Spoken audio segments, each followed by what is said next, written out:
Hey look, I found this really great blog post about the different trails around here. Oh great, save it so we can read it later, in case we lose service.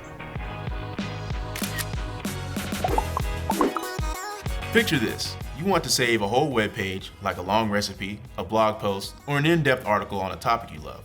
You could take 4 different screenshots, or you could convert the whole thing to a PDF to save or share anytime you want, even if you're offline. Did you know you can turn an entire web page or email into a PDF with your iPhone? It's a built-in feature. You don't even need a separate app to do it. This is a great tool if you want to reference content later when you're in a place with no service, like on a flight or in the great outdoors. It's also useful if you want to share a web page as a PDF attachment rather than a link. It works in Safari and the Mail app in your iPhone. And it's really easy. I'll show you how. Open the web page you want to save, then take a screenshot.